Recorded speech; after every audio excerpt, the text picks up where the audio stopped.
Hi everyone, I'm Chef Florabel and today we'll be making shrimp in coconut milk with alige. Cook in 4 different ways.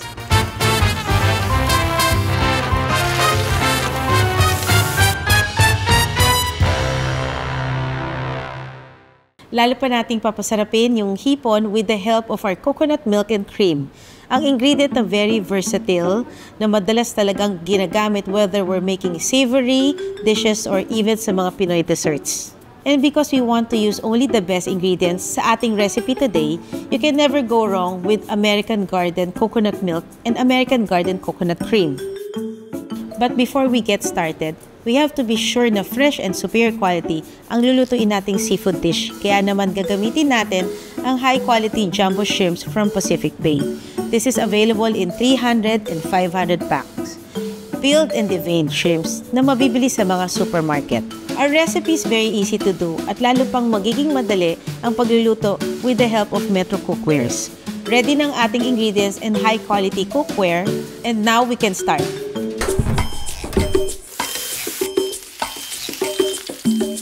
First, let's use oil.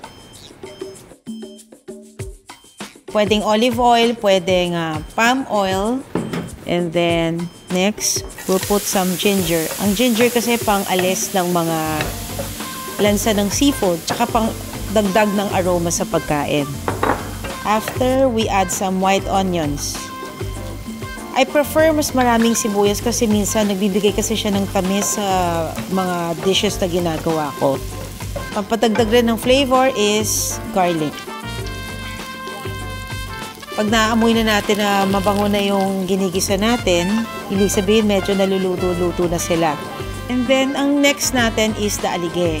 Alige is normally available na sa mga leading supermarket. Nasa lata, nasa bote. Tapos, we can use the Pacific Bay jumbo shrimp. Ito naman, pagka-thaw natin from the freezer, pwede na natin silang gamitin kasi malinis na to nung pinak nila. Naka-vacuum na. Lalagay natin ang hipon.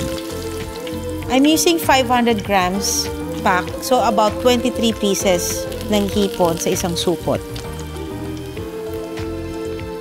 So kahit pag may party kayo, and then parating na yung bisita, 10 minutes before the guest arrives, pwede natin gamitin to. Ready to use na kagad. So pagkalagay natin ng prawns, gagamitin ko yung American Garden coconut milk. Una kong ginagamit ang American Garden coconut milk kasi gusto ko pag habang naluluto yung mga hipon, talagang na-absorb ng hipon yung lasa ng coconut milk tsaka nung pinakataba ng talangka. Gusto ko dagdagan ng konting finishing ng coconut cream. Kasi ang coconut cream mas malapot Para hindi ko na rin sila kailangan lagyan ng pampalapot. Halo-halo lang, and then I add a little basil, pampa-sosyal ng flavor.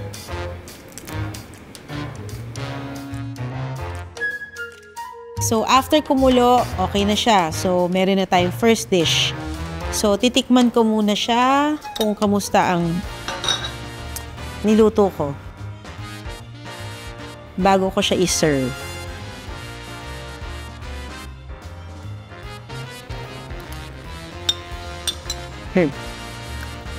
Fresh na fresh. So, ang next dish naman na lulutuin natin is pinakbet. Kasi gusto ko yung mga anak ko laging kumakain ng gulay.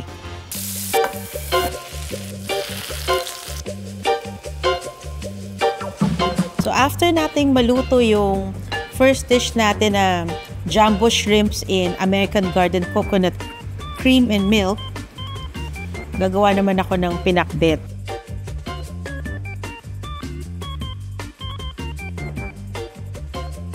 So, first is onions. Ang usual na pinakbet na gagawin ko is the classic pinakbet. Kaso ang kakaiba lang dito is that gagamitin ko yung unang dish ko. Yun ang gagawin kong parang pinaka-sahog panlasa ng pinakbet. Nilagyan ko siya ng hipon sa pinakbet. So, saute the onions, then we add some tomatoes. So, imbis na typical na bawang, imbis na typical na bagoong ang ginagamit natin sa paggisa ng pinakbet, so hindi na natin gagamitin. Gagamitin na natin itong may taba ng talangka na hipon sa gata. So, saute dito. So, kalabasa. Matagal kasing maluto ang kalabasa. Then after, we add some ampalaya. Ang ampalaya, pagkahiwa ko, inaano ko muna sa asin para hindi mapakla.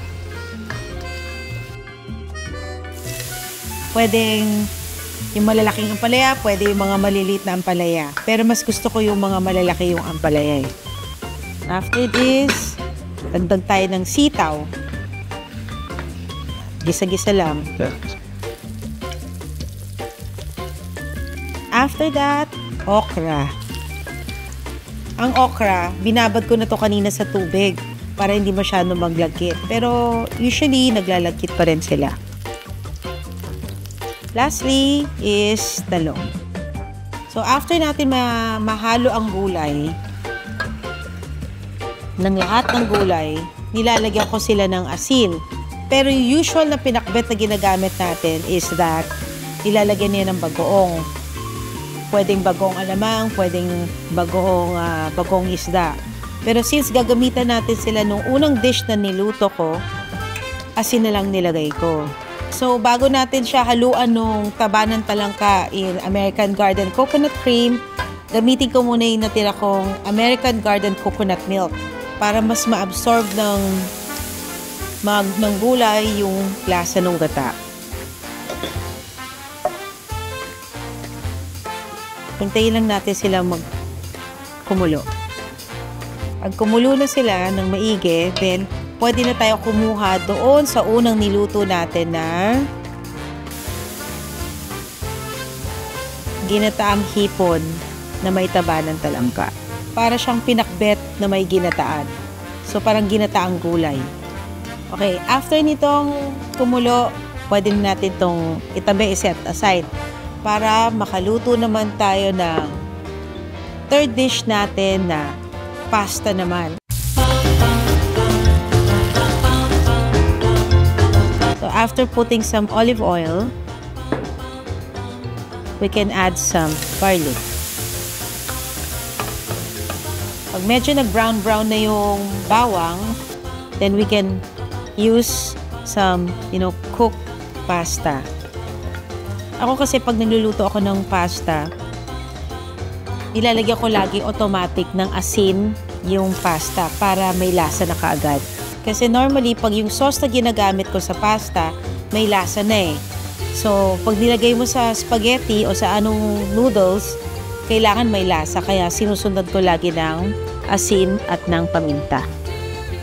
And then, we can use this prawns with taba ng talangka sauce na niluto natin nung una. Yan, parang ang sarap. So, after, we can add a little American Garden Cream. Kasi kami sa restaurant, ang ginagamit namin to finish the sauces ng mga pasta is always cream. Lagyan lang natin ng konti para may konting lasa pa rin ng gata.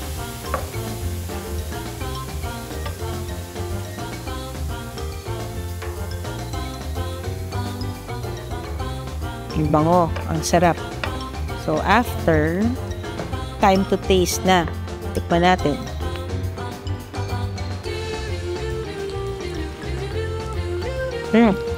Sarap.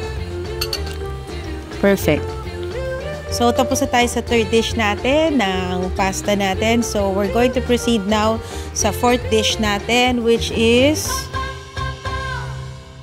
fried rice.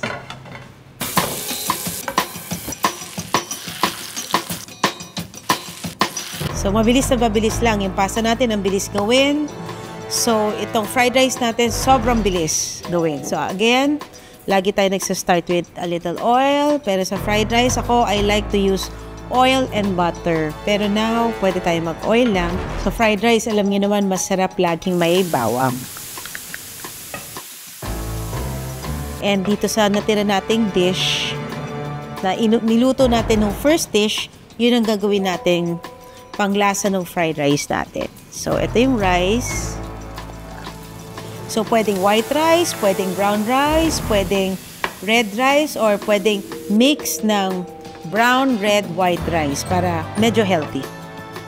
So, tulad nung tinuro ko sa pasta, basta naglalagay ako ng pasta with the sauce, pareho rin ng sa rice. Maglagay rin tayo ng konting asin para may lasa. Ito.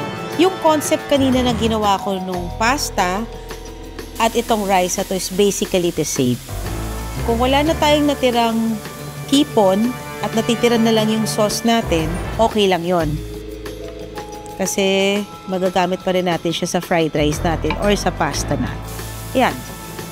Pagtapos ng fried rice, haluin mo lang with the sauce nung may American Garden coconut milk or American Garden coconut cream.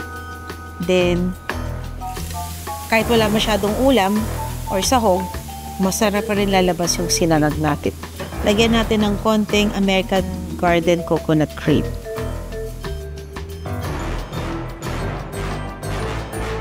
Haluin lang natin yung rice hanggang magpantay yung kulay, and then ready to serve na tayo. Then time to taste the rice.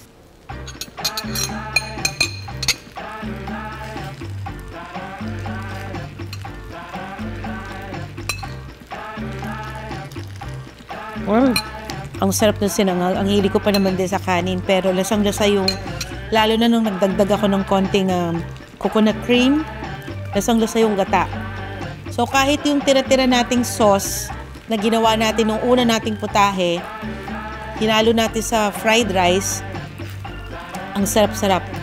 Lasang-lasa, tapos bagay na bagay pa pag naglagay tayo nung itlog na maalat, kamatis, o crispy danggit. Bagay na bagay sa parang coconut rice natin na may taba ng talangka.